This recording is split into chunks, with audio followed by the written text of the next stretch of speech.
dabaqan qadiimiga oo ku yaal degmada Xamarweyne ee gobolka Banaadir gaar ahaan agagaarka suuqa dahabka ayaa dumay abbaara 9kii fiidnimo ee caawa markaas oo ay badi ku soo hooyeen dadkii gurigan deegaanka ku ahaa kooxaha gargaarka degdega ah ee gobolka Banaadir oo kaashanaya dadka deegaanka ayaa badbaadiyay 13 ruux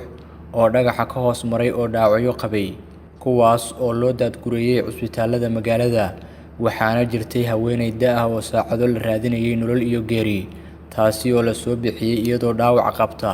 kol dambena burburka dhismaha waxaa booqday gudoomiyaha gobolka Banaadir iyo qaar ka mid ah ku-xigeenadiisa goobjoogayaal ayaa warbaahinta qaranka u sheegay khasaaraha ka dhashay burburkan iyo sida uu ku bilowday burburka dhismaha duqoobay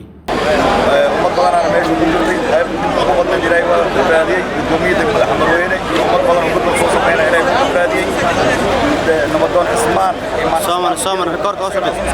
الى waa ka soo baxshay waxa uu qofku xanuunsan yahay waa dhibaya in ma garanayso wixii qofku ilaahay ku talagalay oo maray qofku ilaahay ku talagalay inay ka badbaadaan waa ka badbaadiyay marka waxa leenahay inta ku jirto hadda oo nooga dhimana kulli waa dad dhagixii burburkii oo toos ah waa aslana naftu ma tagay laakiin meedkooda dii leer laftigeeda nafteeda waa ku banaya laakiin dad ku dumay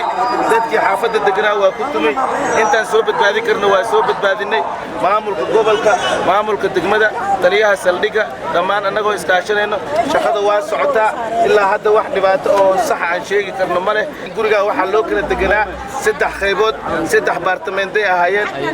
meesha hoos lama degana dhaxda iyo kor iyo qaybtaas kale u kala deganaayeen dadka hal meel ayaa badbaaday inta xoog lahayd waxay u badbaaday dhinacaan qaybtaan hadda suuqa soo mid oo 3 qol ah inay noo gurmanayaan garabkeena ay taagan yihiin heli hobna ay garab taagan yihiin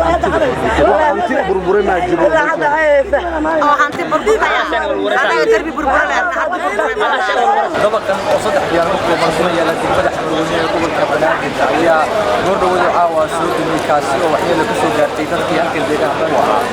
ilaa 2 dabaq oo qaybta kuraha ayaa dumay iyadoo ilaa 7 ruux ka soo gudbay maamulka gobolka Banaadir ayaa soo gaaray halkan oo kulmad ku sameeyay Maxamed Muuse Tarsan warbaahinta qaranka Muqdisho.